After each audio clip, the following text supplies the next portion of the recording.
Hello guys, मेरा नाम है सागर। स्पाइसी वाइफ के एपिसोड की स्टार्टिंग में हमें दिखाया जाता है उन दोनों की धड़कनें काफ़ी ज़्यादा बढ़ना शुरू हो जाती है और लेंशर अपने मन में कहती है, मैं उसकी स्मेल को फील कर सकती हूँ अपने पास में, उसकी हार्ट बीट, वो सब कुछ मुझे महसूस हो रहा है। वो ब्लश करते अपनी नज़रों को नीचे कर लेती है और कहती है, आखिर वो बातों को इतने नज़दीक आकर क्यों करता है। लेकिन तभी वो अपने हाथ को खड़ा करती है, लेकिन इससे पहले कि और कुछ कर पाती, बुगिन उसके हाथों को पकड़ लेता है और सामने की तरफ पलट देता है, जिस चीज़ से वो थोड़ा हैरान होती हुई कहती है, तुम। और अपने मन में कहती है, बस मुझे एक मौका दो, उसके बाद मैं तुम्हें बताती हूँ कि मैं क्या हूँ। बुकिन कहता है, मैं एक गलती दोबारा नहीं करता और तुम्हारी वो छोटी मोटी लिटिल ट्रिक्स मुझ पर काम नहीं करने वाली। तुम इस बार वो गेम मेरे साथ नहीं खेल सकती। नेचर कहती, ओ ऐसी बात है, और अपने मन में कहती है, तो ये मुझे थ्रेटन कर रहा है और वो मुझे इस तरीके से दिखा रहा है कि मैं इनोसेंट डिफेंसलेस रैबिट हूँ एक। लेकिन मिस्टर बो, मैं आपको बताना भूल गई, मैं एक बहुत ही गुस्से वाली रैबिट हूँ और मुझे वुल्स को बेहोश करने में काफ़ी ज़्यादा मज़ा आता है। और ये कहते हुए भाई उसे एक ज़बरदस्त किक मारती है और इस चीज़ को लेकर बुकिंग बिल्कुल अनएक्सपेक्टेड होता है कि भाई उसे कुछ समझ ही नहीं आता कि भाई अचानक से ऐसी चीज़ें कैसे हो गई। और अपने मन में कहता है, ये औरत बिल्कुल भी रूल्स के हिसाब से नहीं खेलती, ये तो किसी और चीज़ के साथ खेलना चाहती है। अगर इसका निशाना सही जगह होता तो आज मेरा 6 करोड़ का नुकसान हो जाता, या फिर 12 करोड़ का। लिंशर कहती है, तुमने कहा कि तुम एक चीज़ के लिए दोबारा लिंशर कहती है, तुमने कहा कि तुम एक गलती दोबारा नहीं करते, लेकिन छिछोरे इस बार तुम्हें कैसा लगा? क्या तुम्हें मज़ा आया? अगर तुम चाहते हो तो मैं तुम्हें और भी मदद दे सकती हूँ। इस चीज़ की प्रैक्टिस मैंने बहुत ज़्यादा कर रखी है, क्योंकि मुझे बिल्कुल भी नहीं पसंद कि कोई मेरा एडवांटेज ले। बुकिन ज़मीन पर होता है और कहता है, मैंने उस रात सोचा था कि किसी ने इसे मेरे पास भेजा था, लेकिन बातें ऐसी नहीं थी और मुझे लगा कि वो एंटीडोट वाली चीज़ें भी एक सेटअप हो सकती है। लेकिन अब मैं इन सारी चीज़ों के बारे में कुछ ज़्यादा ही सोच रहा हूँ। ये औरत सच में बहुत ही ज़्यादा हार्ड एस है, मजबूत पिछवाड़ा। शहरों से जाते हुए कहती है, मिस्टर वो, मुझे अब यहाँ से जाना होगा। मुझे टीएमसी शॉप जाना है इससे पहले कि वो क्लोज़ हो जाए। किनगेंग कहता है, 1 मिनट रुको। वो सिंसियरली उसे माफ़ी मांगता और कहता है, मुझे उस चीज़ के लिए माफ़ कर देना जो मैंने अभी भी किया था। क्या मुझे एक चांस मिल सकता है इन सारी चीज़ों के लिए जो मैंने अभी किया है?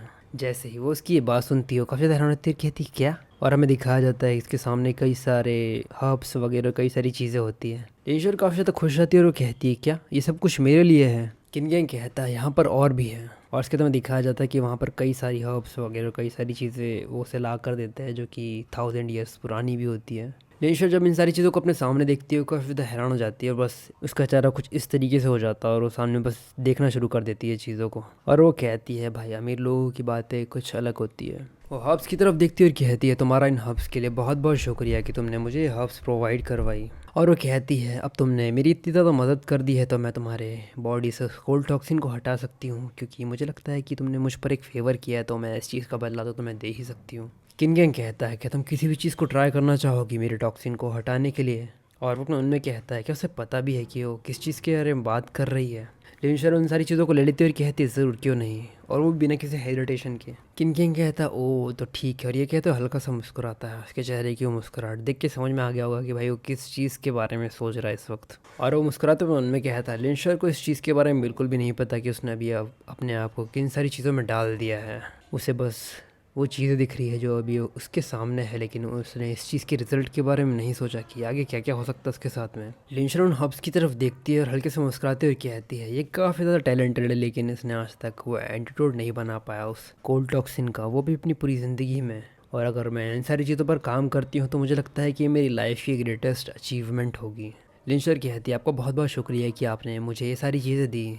अब मुझे जाना होगा। और अब उनमें कहती है, मुझे अभी जाना होगा क्योंकि मेरे कार्ड्स ख़त्म हो चुके हैं और मैं तुम्हें किसी दिन और मिलती हूँ। और ये कहते हुए वहाँ से निकल जाती है। उसके साथ वाला जो बंदा होता है वो कहता है, वो दोबारा यहाँ से जा रही है। किनगेंग उसकी तरफ देखता और कहता है, तुमने भी कहा था कि उसके साथ अगर मैं थोड़ी इंटीमेसी बढ़ा दूँ तो मेरा ये डिटॉक्सिफिकेशन गायब हो जाएगा। क्या तुम इस चीज़ को लेकर पक्का हो? उसका दोस्त कहता है, हमें इस चीज़ के बारे में नहीं पता जब तक हम इन सारी चीज़ों को ट्राई नहीं करते। वो उसके कंधे को पकड़ता और कहता है, हाँ तुम सही कह रहे हो, मुझे इस चीज़ को लेकर एक ट्राई तो देना ही चाहिए।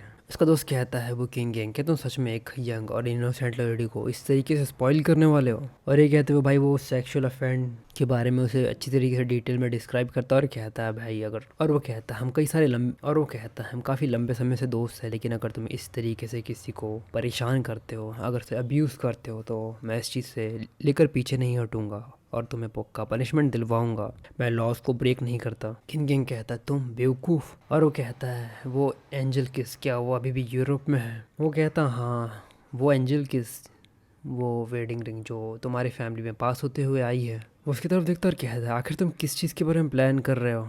किनगेंग कहता है ये उस डिटॉक्सिफिकेशन की कॉस्ट है, और अगर मैं इस चीज़ को ट्राई आउट करने वाला हूँ तो मुझे इसके कॉन्सिक्वेंसेस के लिए भी तैयार होना चाहिए। मैं अपना बेस्ट देना चाहता हूँ। मैं किसी की ज़िंदगी बर्बाद नहीं करना चाहता, मैं उसे आबाद करना चाहता हूँ। तुम इस चीज़ से समझ गए होगी कि भाई वो अपनी फैमिली की जो वेडिंग रिंग है वो उसे पास करने वाला है, मतलब उसे देने वाला है। समझ जाओ अभी। इसके बाद हमें लिंशर को दिखाया जाता है जो कि कई सारी चीज़ों के बारे में देखती है मोबाइल पर और कहती है ये वर्ल्ड काफ़ी ज़्यादा एडवांस है मेडिसिन और इंडस्ट्री में, और मुझे अभी यहाँ पर कई सारी चीज़ें सीखनी है। इसके बाद हमें दिखाया जाता है कि पीछे से कोई देख रहा होता है और कहता है देखो देखो उसे देखो, वो इस तरीके से प्रिटेंड कर रही है कि वो पढ़ रही है। क्या तुम्हें एक वर्ड भी समझ में आता है जो उस बुक में है? बेवकूफ़, अनपढ़, जाहिल, गवार। दूसरी कहती है हाँ इस बेवकूफ़ की शक्ल को देखकर तो मुझे भी इस पर डाउट होता है, देखो इसकी शक्ल बंदर की तरह दिखती है। तीसरी कहती हाँ काला अक्षर बैज बराबर, शक्ल तो देखो उस बंदरिया की। लिंशर उनकी तरफ देखती हुई कहती है साली कुतिया फिर से आ गई, ये हमेशा बस एक्टिंग ही करती रहती है। मैं इस चीज़ को लेकर प्रॉमिस करती हूँ कि एक दिन मैं इसकी पब्लिक इमेज को अच्छी तरीके से रूइन कर दूंगी। और उससे कहती हाँ तुम सही कह रही हो, वैसे भी ये सारी चीज़ें इंसानों को ही समझ में आती है, तुम जैसी भौंकने वाली कुतिया को ये बातें समझ नहीं आएगी। भौंकनी। जब उसकी बात सुनती है उसे काफ़ी ज़्यादा गुस्सा आता है। वो कहती है तुम, क्या तुमने मुझे अभी कुतिया कहा? और गुस्से में कहती है मैं तुम्हारे मुंह को ही फाड़ दूंगी। आसपास की लड़की उसे शांत करने की कोशिश करती है कि तेरे यार तुम्हें शांत हो जाना चाहिए, तुम्हें उससे उस जैसी बेवकूफ़ लड़की से आर्ग्यू नहीं करना चाहिए। दूसरी कहती हाँ वो सही कह रही है, जब वो मिड टर्म एग्ज़ाम में फ़ेल हो जाएगी तो वो एक बच्चे की तरह रोएगी, और उसके बाद हम उसे उसकी बेवकूफ़ी के लिए अच्छे सबक सिखा सकते हैं। लिंशर कहती ओ मिड टर्म एग्ज़ाम, और तभी उस कुछ सोचती और कहती हाँ मैंने मिड टर्म एग्ज़ाम के बारे में तो सोचा ही नहीं, मुझे लगता है कि मुझे बस एक दिन में पढ़कर पास होना होगा जो कि एक हफ्ते बाद है। रोने सबको रोए उन सभी को रोकती और कहती है ठीक है मैं समझ गई, और उसे थम्स डाउन देते हुए कहती है वो भले ही अपने आप को कितना ट्राई कर ले, वो भले ही किताबों को चाट ले, उसकी औकात नहीं है कि वो 10 नंबर से ही पास हो जाएगी। वो कितना भी पढ़ ले वो अपनी किस्मत को नहीं बदल सकती। लिंशर कहती है बदलना, आखिर मैं क्यों बदलूंगी?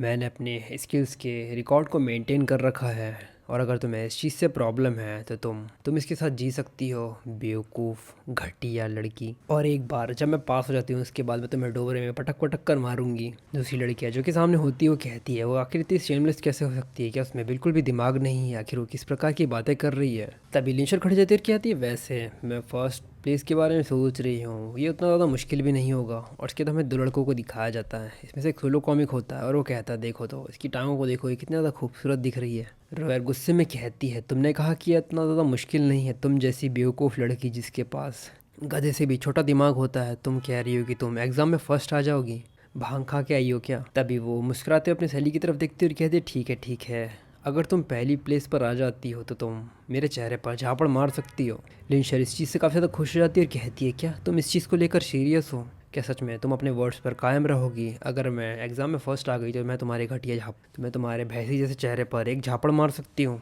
मेरा मतलब जितने चाहे उतने। रोयर कहती है हाँ ज़रूर, और थोड़ा हैरान होती हुई कहती, और वो थोड़ा नर्वस हो जाती है और कहती है ठीक है तुम मुझे मार सकती हो, लेकिन पहले तुम्हें अपने आप को प्रूव करना होगा वहाँ पर। लेकिन वो अपने मन में कहती है आखिर मुझे इतनी ज़्यादा चिंता क्यों हो रही है, लिंशर फर्स्ट रैंक कभी भी ला नहीं सकती। तो ये एपिसोड यहीं तक। अगर आपको एपिसोड पसंद है तो लाइक कमेंट शेयर सब्सक्राइब ज़रूर से कर देना।